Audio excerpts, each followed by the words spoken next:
성경 출애굽기 2장 3절과 4절 말씀 보겠습니다.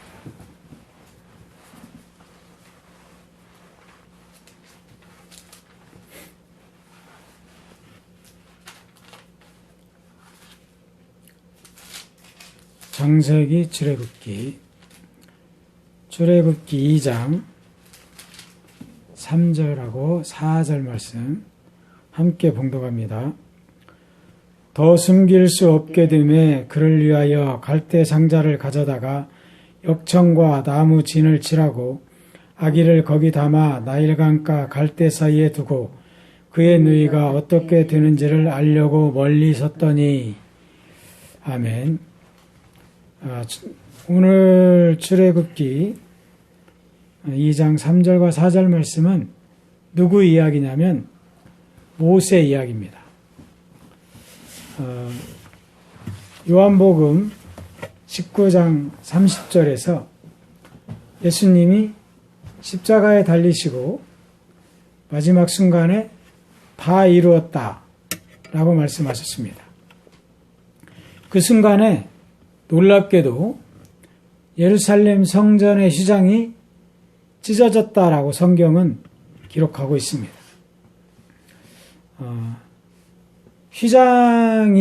휘장이 무엇이냐면 예루살렘 성전의 휘장은 지성소와 성소를 구분하는 그런 그 역할을 했던 것이 휘장입니다. 그런데 예루살렘 성전의 휘장이 가운데가 위로부터 아래로 찢어졌다라고 하는 것은 무엇을 의미하는 것일까요? 그것은 이제 휘장의 역할이 끝났다라는 것을 의미하는 것입니다. 성소는 무엇입니까? 성소는 제사장 나라의 거룩한 백성들이 하나님께 나아가서 제사 드리는 곳입니다. 그리고 지성소는 무엇입니까? 지성소는 대제사장이 하나님께 1년에 한 번씩 이스라엘 백성들의 죄를 용서받기 위해서 매년 들어가던 곳이 지성소입니다. 이처럼 예수님이 다 이루었다라고 하는 순간 성전의 휘장이 찢어졌다라고 하는 것은 이제 그 휘장의 역할이 종료되었다라는 것입니다. 성전의 휘장이 찢어진 것은 성소에서 이스라엘 백성들이 제사장의 도움을 받아서 어린 양으로 제사를 드림으로 인해서 하나님께 죄사함을 받고 그런 역할, 곧 성전의 휘장이 찢어지면 이제는 제사장 나라의 법이 종료되었다는 것을 이야기하고 있는 것입니다. 또한 이스라엘 백성들과 세상의 모든 민족이 구분 없이 이제는 누구 앞에? 하나님 앞에 나아갈 수 있는 길이 열렸다라는 것이죠. 누구를 통해서? 예수 그리스도의 보혈을 통해 이제는 누구나 예수 그리스도를 믿는 자들은 하나님께 나아가서 죄로부터 용서를 받을 수 있고 또한 용서를 받을 뿐만이 아니라 이제는 하나님의 자녀가 되는 권세까지 얻게 되었음을 이야기하고 있는 것입니다. 그러면 1500년간 예수님 시대까지 1500년간 지속되었던 그 제사장 나라가 이제는 종료되고 제사장 나라까지 수렴하는 하나님 나라가 시작되었다라는 것을 선언하는 것이죠. 그러면 이제 우리가 알아봐야 될 것이 성전의 휘장이 언제 어떻게 시작되었는지를 우리가 알아봐야 될 필요가 있습니다. 성전의 휘장이 언제 어떻게 시작되어서 1500년 동안 이어오다가 예수님께서 십자가에서 다 이루었다라고 말씀하신 그 순간에 찢어졌는지를 알아볼 필요가 있습니다. 그래서 오늘은 예수님의 십자가 사건 1500년으로 거슬러 올라가서 그 휘장이 만들어진 움직이는 성막 500년에 대해서 공부해 보겠습니다. 오늘 우리가 함께 봉독한 출애굽기 2장 3절과 4절은 모세 이야기입니다. 모세가 갈대 상자를 타게 되는데 모세는 왜 갈대 상자를 탔을까요?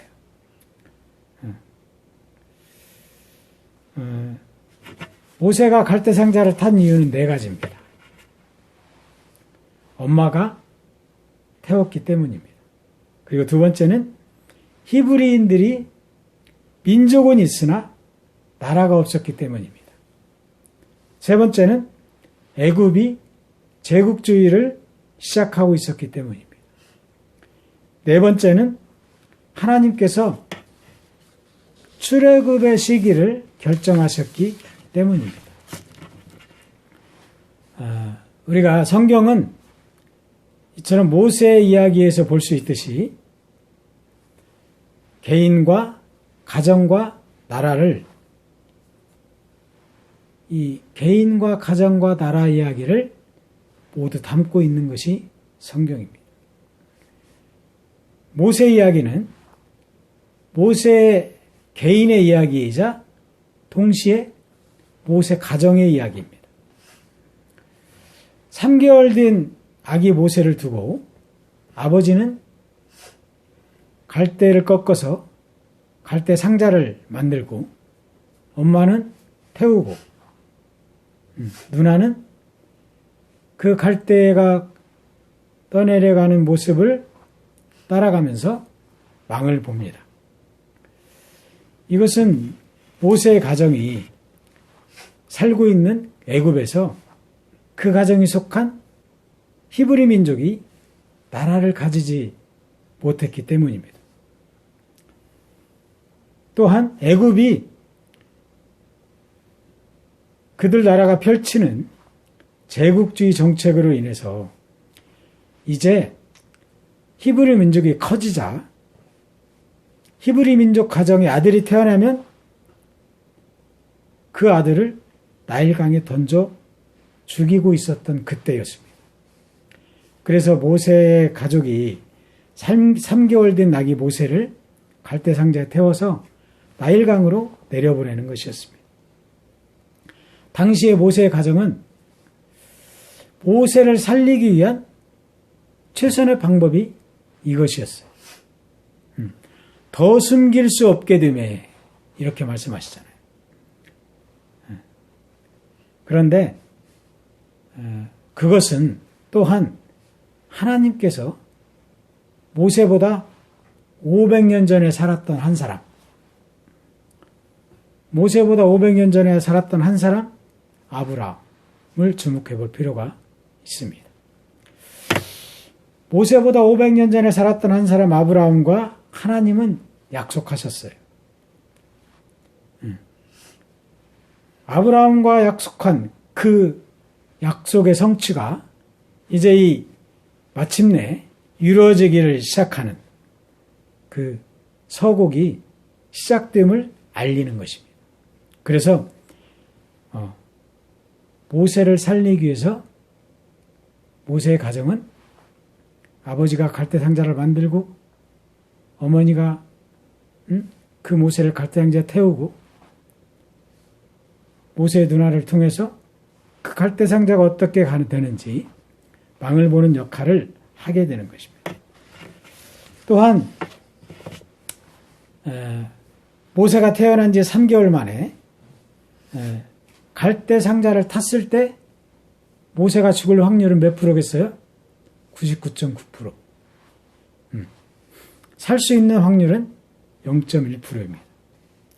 그런데 우리가 오늘 함께 봉독한 본문 이하로 보면 0.1%의 확률에 모세는 들어갑니다. 그리고 0.1%의 확률 속에서 기적이 만들어지면서 모세가 살아난 것뿐만 아니라 모세는 애굽의 왕자가 됩니다. 이 모세를 통해서 이제 하나님께서 하늘에서 법을 주게 되는데 그게 이제 이스라엘 백성들에게 주는 십계명입니다. 모세가 죽을 수 있는 확률 99.9%, 살 수 있는 확률 0.1%의 기적을 경험하면서 애굽의 궁으로 들어가서 애굽의 왕자가 되었잖아요. 그로부터 40년 후에 모세는 죽을 가능성이 오히려 100%에 될 처지에 이릅니다. 무엇 때문에? 모세가 민족 문제를 건드렸기 때문이에요. 이제 모세는 살인자가 됩니다. 자신의 히브리 민족의 문제를 건드렸다가 이제는 죽을 수 있는 확률 100%의 살인자가 됩니다. 모세는 그 사건으로 인해서 살기 위해서 어디로 도망가요? 광야로 도망갑니다. 그리고 그 광야에서 양을 치면서 40년이라는 세월을 보냅니다. 광야 생활 40년 만에 하나님께서는 모세를 다시 부르십니다. 하나님께서 모세를 불러서 모세가 민족 문제를 건드리고 광야로 도망갔는데 그 민족 문제를 하나님이 모세에게 다시 만들자라고 설득합니다. 하나님께서 아브라함의 후손들을 애굽으로 들여보낸 지 약 430년 만에 하나님이 출애굽의 때를 결정하신 것입니다. 그것은 아브라함의 후손들이 큰 민족을 이루었고 또한 가나안 사람들의 죄가 가득 찼기 때문입니다. 창세기 12장 2절에서 하나님은 아브라함을 부르시고 이렇게 말씀하십니다. 내가 너로 큰 민족을 이루고 너에게 복을 주어 내 이름을 창대하게 하리니 너는 복이 될지라. 또한 창세기 15장 16절에서 내 자손은 4대 만에 이 땅에 돌아오리니 이는 아모리 족속의 죄악이 아직 가득 차지 아니함이니라 이렇게 말씀합니다. 하나님의 뜻대로 모세가 이제 출애굽의 지도자가 되어서 애굽으로 돌아옵니다. 그리고 바로를 만나죠. 바로가 누구죠? 애굽의 왕입니다. 애굽으로 돌아가서 모세는 바로와 6개월간에 걸친 9번의 그 협상을 합니다. 9번의 협상 중에서 모세가 내민 카드는 뭐예요? 하나님의 기적이었습니다. 하나님의 기적을 가지고 바로와 협상하게 되고 또 바로는 어떤 걸 가지고 모세와 협상합니까? 자신들의 문명을 가지고 협상합니다. 9번의 협상을 하는 과정 중에서 끝내 협상은 결렬됩니다. 그 9번의 협상으로 끝나는 줄 알았는데 마지막으로 준비하신 하나님의 그 히든카드는 유월절이었습니다. 이 유월절을 통해서 아브라함의 후손들이 애굽에서 나오게 되고 그들이 출애굽한 지 제3월에 어디에 도착해요? 시내산에 도착합니다.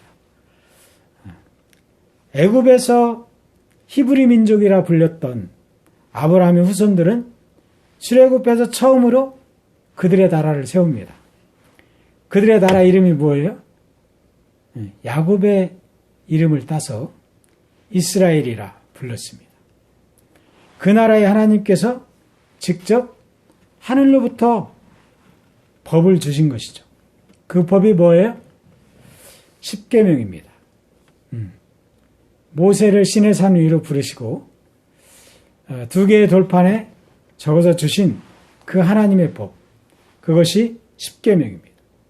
하나님께서 법을 주신 것은 아브라함의 후손들로 하여금 아브라함과 맺었던 그 언약.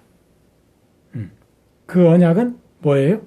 모든 민족을 위한 약속을 성취하고 싶으셨기 때문에 하나님께서 그들을 출애굽시키시고 시내산에서 하나님의 법 십계명을 주신 것입니다. 이제 돌의 십계명을 주신 하나님께서는 이스라엘 백성들로 하여금 언약궤와 또 그 언약궤를 포함한 무엇을 만들라고 하세요? 회막을 만들게 하십니다. 그래서 모세에게 하나님이 회막을 만들 설계도를 주시고 또한 언약궤를 만들 설계도를 주셔서 모세의 지도하에 이스라엘 백성들이 약 한 5개월 22일여에 걸쳐서 성막이 곧 회막을 말하는 것이죠. 성막 곧 회막을 만듭니다. 그리고 그들과 하나님은 또 하나님이 그들에게 물어봅니다. 그리고 그들과 약속하죠. 하나님 앞에 제사장 나라 거룩한 백성으로 살겠다고 하나님과 이스라엘 백성들은 언약합니다. 그때부터 500년간 움직이도록 설계된 성막, 곧 회막을 중심으로 하나님과의 언약 관계를 유지하면서 살아가게 됩니다. 회막에서 하나님께서는 이스라엘 백성들을 만나주셨습니다. 이스라엘 백성들은 회막에서 하나님께 제사드리고 죄를 용서받으면서 살아가게 됩니다. 그곳에 있는 것이 그 회막 안에 성막의 그 안에 만들어진 것이 지성소와 성소였고 또 지성소와 성소 사이에 휘장을 내쳐서 성소와 지성소를 구분하게 하셨습니다. 이 회막 안에는 휘장이 바로 있었던 것이죠. 그것이 성소와 지성소를 구분하는 역할을 하게 되었습니다. 그리고 500년의 그 움직이는 성막의 시대를 종료하고 이제 우리가 다음 시간에 공부할 것인데 다윗의 예루살렘의 성전을 건축하게 되잖아요. 그 성전이 1000년을 갑니다. 그래서 예수님께서 십자가에 의해서 다윗이 이루었다고 하셨을 때 찢어진 성전의 휘장은 이처럼 1500년의 역사를 가진 중요한 천으로 만든 휘장이었던 것이죠. 이처럼 우리가 찢긴 예루살렘 성전의 휘장의 역사는 모세 시대까지 올라가서 광야에서 세워진 그 회막으로부터 시작되었던 것입니다. 하나님께서 광야에서 십계명을 주시고 또 회막을 세우게 하시고 성소와 지성소를 구분하는 휘장을 만들게 하신 것은 무엇 때문이냐면 이스라엘 백성들이 제사장 나라의 거룩한 시민으로 사명을 받은 이스라엘 백성과 그곳에서 만나기 위함이셨습니다. 그곳 출애굽기 29장 42절에서는 이는 너희가 대대로 여호와 앞 회막문 앞에 문에서 늘 드릴 번제라. 내가 거기서 너희와 만나고 내게 말하리라 라고 모세를 통해서 이스라엘 백성들에게 말씀하십니다. 움직이는 성막 500년 동안 하나님께서는 회막에서 제사장 나라의 거룩한 백성인 이스라엘 백성을 만나셨고 예루살렘 성전 1000년 동안은 예루살렘 성전에서 이스라엘 백성을 만나주셨습니다. 하나님께서 하나님의 이름을 두시려고 택하신 장소 그곳,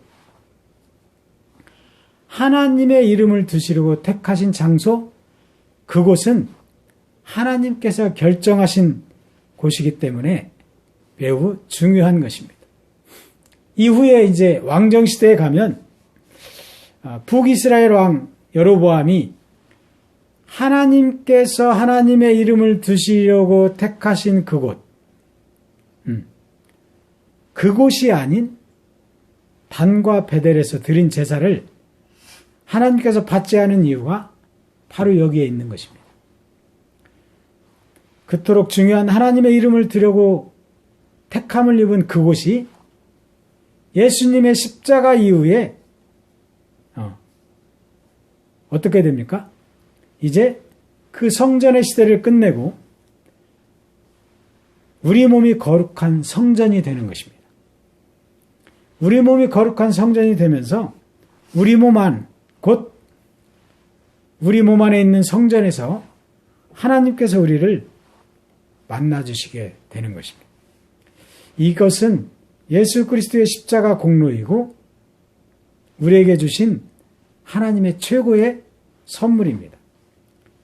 회막과 성전을 생각하면 우리 몸이 하나님의 성전이라는 사실은 오직 하나님의 그 크신 은혜가 아닐 수 없다는 것을 우리는 알 수 있어요. 출애굽기 25장 22절에서 말씀하시듯이 거기서 내가 너와 만나고 속죄소 위 곧 증거궤 위에 있는 두 그룹 사이에서 내가 이스라엘 자손을 위하여 내게 명령한 모든 일을 내게 이르리라 이렇게 말씀하십니다. 그래서 하나님은 제사장 나라를 세우시고 제사장 나라를 통해서 말씀하고 있는 것입니다. 제사장 나라는 구약 성경의 전체를 덮고 있는 큰 우산은 제사장 나라입니다. 제사장 나라를 이해하지 못하면 우리는 구약 성경을 통해서 하나님이 말씀하시고자 하는 그 하나님의 뜻을 알 수가 없어요. 그리고 하나님의 사랑도 알 수가 없습니다. 제사장 나라의 그 틀 안에서 우리가 하나님의 뜻을 알 수 있고 하나님의 사랑을 알 수 있는 것입니다. 구약 성경의 큰 우산인 제사장 나라는 사랑과 공의의 하나님께서 모든 민족을 사랑하기 위해서 사용하신 중요한 도구가 제사장 나라입니다. 성경은 단순히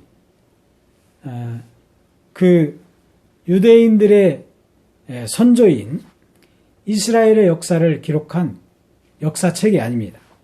성경은 하나님의 형상을 닮은 세상 민족을 위한 하나님의 사랑을 담은 계시의 책이 성경입니다. 그래서 이 구약 안에서 제사장 나라의 틀을 통해서 우리가 하나님의 사랑과 하나님의 공의를 알 수 있는 것이고 또 하나님의 형상을 닮은 모든 민족을 위한 하나님의 사랑을 담은 이 계시의 책을 알 수 있는 것입니다.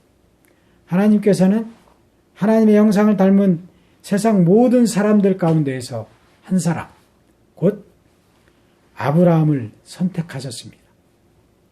그 한 사람 아브라함이 하나님의 말씀을 믿고 하나님의 말씀에 순종했습니다. 그래서 하나님께서는 세상의 모든 민족을 사랑하시기 위해서 아브라함과 함께 꿈꾸셨습니다. 그리고 함께 꿈꾸시며 그 후손들을 통해서 제사장 나라를 세우고자 하셨던 것입니다.